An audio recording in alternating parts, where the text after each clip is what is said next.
అధిక బరువు అనేక సమస్యలకు కారణం. సాహితీ యోగా ఆన్లైన్ క్లాస్ లో జాయిన్ అవ్వండి. Welcome to Suman TV. నేను మీ నవీన్. ప్రస్తుతం మనతో industrial health physician doctor Deepthi గారు ఉన్నారు. హాయ్ మ్యామ్, నమస్తే అండి.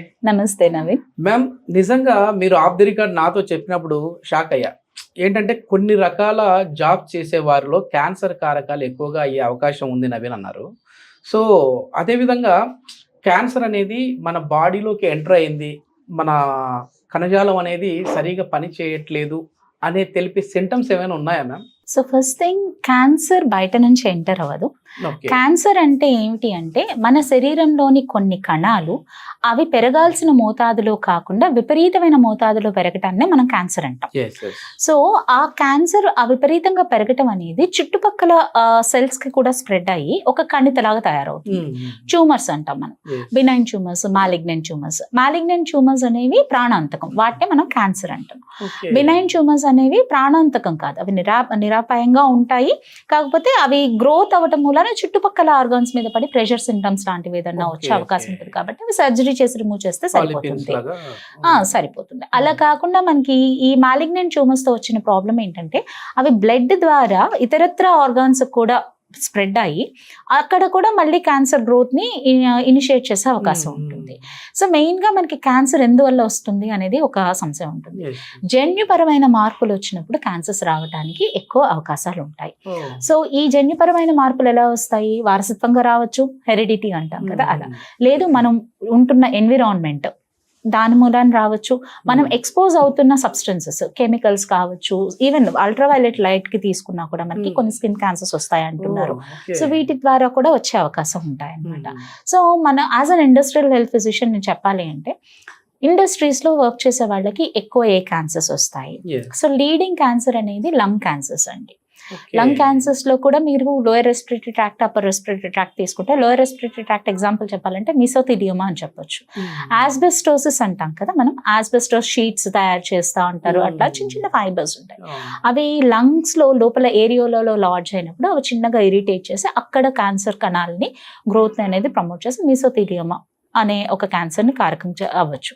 సెంటినల్ క్యాన్సర్స్ అంటే అప్పర్ రెస్పిరేటరీ ట్రాక్ట్ అనమాట. సైనసెస్, పారానైసల్ సైనసెస్, ఈ క్యాన్సర్స్ వస్తూ ఉంటాయి. ఇవి కూడా మేజర్ గా మీకు ఎప్పుడు అంటే నికెల్ కాంపౌండ్స్, లేకపోతే వుడ్ డస్ట్, లెదర్ డస్ట్, మీరు అన్నట్టు డస్ట్ పార్టికల్స్ కి ఎక్స్పోజర్ అయినప్పుడు ఇలాంటివి వస్తూ ఉంటాయి. ఇది ఒక రకమైన క్యాన్సర్. ఇంకొకటి bladder cancer, urinary bladder cancer. మూత్రం, మనకి మూత్ర తిత్తే ఉంటుంది కదా, బ్లాడర్ క్యాన్సర్ కి ఇది మెయిన్ గా PAH కాంపౌండ్స్ ఉంటాయి, aromatic amines, benzene compounds. Major గా ఇవి డై ఇండస్ట్రీ, పెయింట్ ఇండస్ట్రీస్, ఇలాంటి వాటి దగ్గర ఎక్కువగా కనిపిస్తూ ఉంటాయి. మెయిన్ గా సాల్వెంట్స్ ఉంటాయి, వాటి వేపర్స్ ఎక్కువ తీసుకోవటం మూలాన కూడా మనకి జన్యుపరమైన మార్పులు వచ్చి క్యాన్సర్స్ వచ్చే అవకాశాలు ఎక్కువగా ఉంటాయి అన్నమాట. సో ఇది ఇంకొక ఇంట్రెస్టింగ్ విషయం ఏంటి అంటే మనము స్లీప్ డిప్రివేషన్ లో ఉంటారు, షిఫ్ట్ వర్క్స్ చేస్తూ ఉంటారు. వాళ్ళలో కూడా చాలా రకంగా మనకి జీన్ మ్యూటేషన్స్ జరగటం మూలాన కూడా కొన్ని రకాల క్యాన్సర్స్ ఉంటాయి. ఒక స్టడీలో బ్రెస్ట్ క్యాన్సర్ కూడా ఎక్కువ వచ్చే అవకాశం ఉందని తేలింది. సో స్లీప్ డిప్రివేషన్ లో. సో ఇలాంటి క్యాన్సర్స్ అన్ని కూడా మనకి వర్క్ ఇండస్ట్రీస్ లో వర్క్ చేసే వాళ్ళకి వస్తూ ఉంటాయి. సో ఇండస్ట్రీస్ లో వర్క్ చేసే వాళ్ళకి అందరికీ క్యాన్సర్స్ వస్తాయా అనేది ఒక క్వశ్చన్.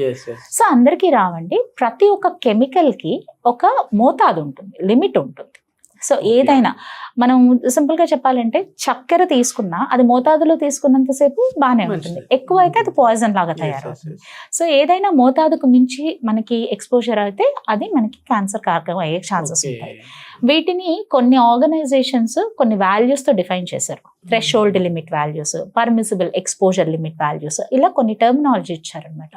సో ఒక మనిషి 8 గంటల పాటు ఒక పని చేస్తున్నారు అంటే ఆ 8 గంటల పాటు ఆ పర్టికులర్ కెమికల్ కో, లేకపోతే సౌండ్ కో, లేకపోతే డస్ట్ కో, దేనికైనా కానీ ఎక్స్పోజర్ అయితే ఎంతసేపు ఎంత మోతాదులో ఎక్స్పోజర్ అయితే వాళ్ళు అది నార్మల్, అది దాటితే అది అబ్ నార్మల్ అని కొన్ని స్టడీస్ ఉంటాయి, డిఫైన్ చేసేసి ఉంటాయి అన్నమాట.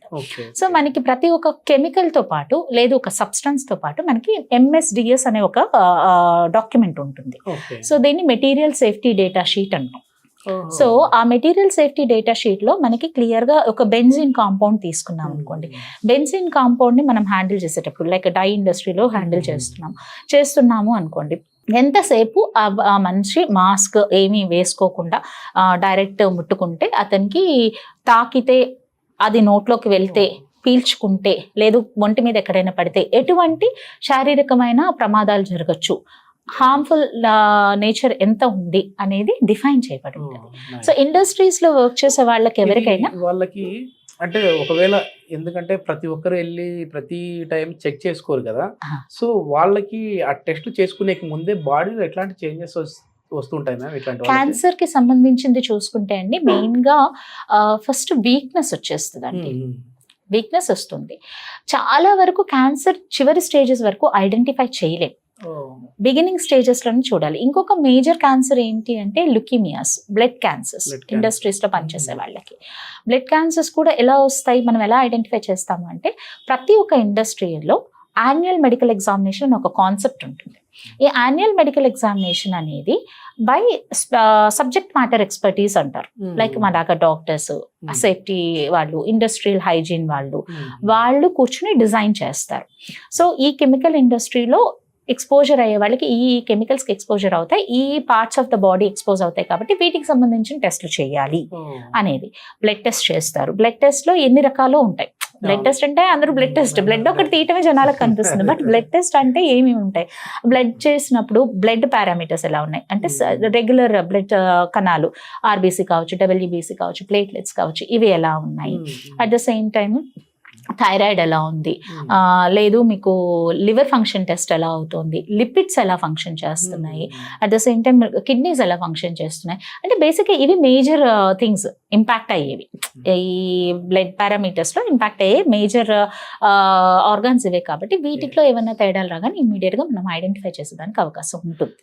సో అలా తెలుసుకోగలుగుతాం. అండ్ అది కాకుండా లంగ్స్ మీద ఇంపాక్ట్ పడుతుంది అని మనం అనుకున్నాం కదా. సో అలాంటి వాళ్ళకి ఎవ్రీ 3 years వన్స్ మ్యాండేటరీగా మనం చెస్ట్ ఎక్స్రే అనేది తీస్తాం. అది కాకుండా ప్రతి ఇయర్ పల్మనరీ ఫంక్షన్ టెస్ట్ అని ఒక టెస్ట్ ఉంటుంది. మన లంగ్స్ ఎంత పనిచేస్తున్నాయని తెలుసుకునేదానికి. ఎక్కువ నాయిస్ కి ఎక్స్పోజ్ అయ్యే వాళ్ళకి ఆడియోమెట్రీ అని ఒక టెస్ట్ చేస్తారు, మన ఇయర్ ఎంత వరకు పనిచేస్తుంది అని. సో ఇవి ఇంకొక ముఖ్యమైన విషయం ఏంటంటే, ఆక్యుపేషనల్ క్యాన్సర్స్, డిసీజెస్ రావు, వచ్చాయంటే దానికి ట్రీట్మెంట్స్ ఉండవు. సో కాబట్టి రాకుండానే చూసుకోవాలి, జాగ్రత్త పడాలి. ఎట్లాంటి జాగ్రత్తలు చెప్తా ఉంటారండి? ఆక్యుపేషనల్ క్యాన్సర్స్ రాకుండా ఉండాలంటే నేను ఇందాక చెప్పినట్టు మెటీరియల్ సేఫ్టీ డేటా షీట్ మీద ట్రైనింగ్ ఇస్తామండి. ఇప్పుడు ఒక ఎంప్లాయీ ఒక వర్క్ స్టార్ట్ చేయబోతున్నాడంటే ఆ వర్క్ అంతా ఎలా చేయాలి, దానికి ఇప్పుడు ఒక కెమికల్ ముట్టుకోవాలి, ఒక పౌడర్ అనాలిసిస్ చేయాలి. ఒక ల్యాబ్ టెక్నీషియన్ ఉన్నాడు, ఆ ల్యాబ్ టెక్నీషియన్ పౌడర్ అనాలిసిస్ చేయాలి, 5 grams ముడతాడు. అదే ఒక వర్కర్ ఉంటాడు, అతను 5 kg బస్తా తీసి పెడుతూ ఉంటాడు. ఓపెన్ గా ఉన్న బస్తాని వాళ్ళు సీల్ చేస్తుంటారు. సో 5 grams వానికి 5 kg వాడికి ఒకటే జాబ్ కాదు, వాళ్ళ ఎక్స్పోజర్ లెవెల్స్ మారుతూ ఉంటాయి. సో వీళ్ళకి ఇచ్చే ప్రికాషన్స్ వేరేగా ఉంటాయి, వాళ్ళకి ఇచ్చే ప్రికాషన్స్ వేరేగా ఉంటాయి. ట్రైనింగ్ అంటారు, జాబ్ ట్రైనింగ్ అంటారు అనమాట. సో ఒక జాబ్ స్టార్ట్ చేసే ముందే వాళ్ళకి ఆ స్పెసిఫిక్ జాబ్ ట్రైనింగ్ అనేది చేస్తారు. చేసి దాంతోపాటు every 6 months once, yearly once వాళ్ళకి రిఫ్రెషర్ ట్రైనింగ్స్ పెడతాం.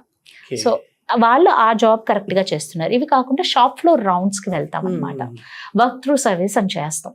అవి చేసేటప్పుడు ఏంటంటే ఆ జాబ్ లో వాళ్ళు కరెక్ట్ గా వాళ్ళకి ఇచ్చిన సేఫ్టీ పరికరాలు వాడుతున్నారా లేదా, మాస్క్ పెట్టుకుంటున్నారా లేదా, చెవిలికి కావాల్సిన పెట్టుకుంటున్నారా లేదా, హుడీ వేసుకుంటారు. ఇప్పుడు థైరాయిడ్ హార్మోన్ కి సంబంధించిన లైక్ అనాలిసిస్ చేసేటప్పుడు, లేకపోతే ప్రాసెసింగ్ చేసేటప్పుడు, మ్యానుఫ్యాక్చరింగ్ ప్రాసెస్ ఫ్లోలో ఏదైనా కొన్ని స్టెప్స్లో ఏమవుతుందంటే పూర్తిగా బాడీ కవర్ అంతా వేసుకొని చేయాల్సి ఉంటుంది. కొన్ని కెమికల్స్ని హ్యాండిల్ చేసేటప్పుడు హుడీస్ ఉంటాయి, ఆ హుడీస్ కింద మాత్రమే చేయాలి, అది హుడీ ఓపెన్ చేసి చేయకూడదు. సో ఓన్లీ హ్యాండ్స్ లోపలికి వెళ్తాయి, గ్లాస్ అంతా సీల్డ్ గా ఉంటుంది, అంటే ఎక్స్పోజర్. ఇప్పుడు మేము అసలు ఇట్లాంటి జాబ్స్ ఏవి కూడా చేయము, కానీ ఆయన కూడా క్యాన్సర్ బారిన పడతా ఉన్నామని అనుకుంటా ఉంటారు. అంటే ఈ వీడియో చూసే వాళ్ళలో ఎవరికైనా ఉంటే మరి మేమేమి ఇవన్నీ చేయలేదు కదా, ఆయన ఎందుకు అటాక్ అయింది అనుకుంటా ఉంటారు. సో ఏంటి? సో దీనికి మన లైఫ్ స్టైల్ అనేది మేజర్ రీజన్ అండి. మన లైఫ్ స్టైల్. సో లైఫ్ స్టైల్లో మెయిన్గా మనకి ఏమవుతుంది అంటే, మనం తీసుకునే ఆహారం, మనం జీవించే విధానం. Okay. అంటే ఫిజికల్ యాక్టివిటీ లేకుండా ఎక్కువగా కన్ఫైన్డ్ స్పేసెస్లో రూమ్స్లో కూర్చొని ఉండటము, లేదు ఎక్కువ సూర్యరశ్మి తగలకుండా ఉండటము, అసలు కంప్లీట్గా నిద్ర ప్యాటర్న్, నైట్ ఎక్కువసేపు 2-2:30 దాకా మేలుకొని పొద్దున్న 10ంటికి లేచి ఏదో చేయటము, ఈ లైఫ్ స్టైల్ అనేది ఏదైతే ఉంటుందో డిఫరెన్సెస్ మెటబాలిజం చేంజ్ అయిపోద్ది. మొత్తం చేంజ్ అయిపోతుంది. ఓకే. డెఫినెట్ గా మీకు biological clock circadian food rhythm change మనం అవుతుంది. తీసుకోవాలి మ్యామ్, మనం హెల్దీగా ఉండాలి అని అంటే, ఇట్లాంటి బారిన పడకుండా ఉండాలంటే? సో అందరూ చెప్పేదే, నేను కొత్తగా చెప్పేది ఏం లేదు. బ్యాలెన్స్డ్ డైట్ అంటారు. Okay. బ్యాలెన్స్డ్ డైట్ లో మీకు కావాల్సిన కార్బోహైడ్రేట్ మోతాదు, ప్రోటీన్ మోతాదు, ఫ్యాట్ మోతాదు అనేది ఫిక్స్డ్ గా ఉంటుంది. సో దాన్ని మనకి కావాల్సిన క్యాలరీ రిక్వైర్మెంట్ ని బట్టి మనం దాన్ని ప్లాన్ చేసుకోవాలి, మీల్ ప్లాన్ చేసుకోవాలి. ఆథెంటిక్ ఫుడ్స్ ఎప్పుడు మంచిదే అండి. లైక్ ఇడ్లీ దోశ తింటే ఒళ్ళు వచ్చేస్తుంది అని ఒక రాంగ్ కాన్సెప్ట్ ఉంటుంది. ఇడ్లీ దోశ తింటే ఒళ్ళు రాదు. 2 ఇడ్లీ తినాల్సిన దగ్గర 6 ఇడ్లీ తింటే ఒళ్ళు వస్తుంది. ఒక దోశ తినాల్సిన దగ్గర 4 దోశలు తింటే ప్రాబ్లం వస్తుంది. సో క్వాంటిటీస్ కంట్రోల్ చేసుకోవాలి. ఇంకొకటి అంతకు ముందు ఏంటంటే ఫుడ్ అనేది ఒక క్రైసిస్ ఉండేదండి. ఇవాళ రేపు ఫుడ్ దొరక్కపోవటము, అఫోర్డబిలిటీ లేకపోవటం అని లేదు. అందరూ అఫోర్డ్ చేయగలుగుతున్నారు, తినగలుగుతున్నారు, చేస్తున్నారు. సో దానివల్ల ఏమవుతుంది అంటే ఏం తింటున్నాం, ఎంత తింటున్నాం తెలియట్లేదు. సో ఒకప్పుడు ఒబేసిటీ అనేది రిచ్ పీపుల్ ప్రాబ్లం లాగా ఉండేది. ఇవాళ రేపు రిచ్ పూర్ కి సంబంధించిన మన ఎకనామిక్ దీంతో సంబంధం లేకుండా అందరికీ వస్తుంది. ఎందుకంటే సరైన మోతాదులో మనం తినకపోవటం. దీంట్లో మెయిన్ గా ఖచ్చితంగా 1 మీల్ సాలెడ్ ఉండాలి, 1 మీల్ ఫ్రూట్స్ ఉండాలి. అంటే మనము 3 పూట్ల తింటాము అనుకుంటాం. యాక్చువల్ గా మన ఇండియన్ సిస్టమ్ ప్రకారం 2 పూట్లే. సూర్యరశ్మి ఉన్నప్పుడే తినమంటారు. సూర్యుడు మిట్ట మధ్యాహ్నం రాకముందు పొద్దున్నే తినమంటారు, సూర్యాస్తమయం అయ్యేటప్పుడు తినమనేవాడు. ఒకప్పుడు మధ్యాహ్నం అనే కాన్సెప్ట్ ఒకప్పుడు ఉండేది కాదండి. మధ్యాహ్నం అనే కాన్సెప్ట్ ఓన్లీ ఈ రాజులు, ఈ వేటకి వెళ్ళే వాళ్ళు, హార్డ్ వర్క్ చేసేవాళ్ళు, వాళ్ళకి మాత్రమే ఉండేది. మామూలుగా అయితే ఈవెన్ రైతులు కూడా మధ్యాహ్నం భోజనం చేయరు. పొద్దున్నే సర్ది కట్టుకొని తీసుకొని వెళ్ళిపోయారు. సాయంకాలం కూరలు అన్ని ఉండేవి. పొద్దున మాత్రం చద్దన్నం, ఉల్లిపాయ, పచ్చిమిరపకాయ. This is the concept. ఇప్పుడు పెద్ద పెద్ద ప్రోబయోటిక్ అని అమ్మేస్తున్నారు కదా మనకి. ప్రోబయోటిక్ అని చెప్పి చద్దన్నం పెడుతున్నారు. So there are proven studies కూడా అండి. ముందు రోజు వండిన మజ్జిగ కావచ్చు, అవి ఎందుకు అంటే లో గ్లైసెమిక్ ఇండెక్స్ ఉంటాయి వాటిలో. సో గ్లూకోజ్ లెవెల్స్ అనేవి స్పైక్ అవ్వవు. లో గ్లైసెమిక్ ఇండెక్స్ ఉంటుంది, ఎక్కువ ఎనర్జీ ఇస్తాయి కాబట్టి అది తీసుకునేవాళ్ళు. అంటే ఇప్పుడు మమ్మల్ని చద్దన్నం తినమంటారా అనొచ్చు ఆడియన్స్ నన్ను. It's not that. అక్కడ మెయిన్ ఏంటి అంటే ఏదైనా మీరు తీసుకునే ఆహారాన్ని మితంగా, ఆ మోతాదు మనకి సరిపోతుందా లేదా, ఎక్కువ అయితే మనం యాక్టివిటీ ఏం చేయగలుగుతున్నాం, మనం ఇంటేక్ తీసుకున్న దానికి అవుట్పుట్ ఎంత ఇస్తున్నాం, ఈ 2 అనేది బ్యాలెన్స్ చేసుకుంటే సరిపోతుంది. నిజంగా ఏంటంటే ప్రతి ఒక్కరు కూడా దీనిపైన ఒక అవగాహన తెచ్చుకుంటే చాలా మంచిది. ఎందుకంటే WHO కూడా చెప్తా ఉంది, ప్రపంచ ఆరోగ్య సంస్థ, రాబోయే రోజుల్లో ఇప్పుడు డయాబెటిక్ కి సంబంధించిన వాళ్ళు ఇంట్లో ఒకరు ఎట్లయితే ఉన్నారో, దీని మీద ఒక అవగాహన లేకపోతే, క్యాన్సర్ అనే దాని మీద అవగాహన లేకపోతే ఇంటికి ఒక క్యాన్సర్ పేషెంట్ తయారవుతారు అంటున్నారు. సో మనం ఎట్లాంటి ఫుడ్ తీసుకుంటా ఉన్నాము, అదేవిధంగా కార్సినోజెనిక్ ఎక్కువగా ఉన్నాయి తీసుకుంటా ఉన్నామా, ఇట్లాంటి వాటిని ఏ విధంగా అవాయిడ్ చేయాలి అనేది అయితే తెలుసుకుంటే మంచిది. Thank you ma'am. Thank you.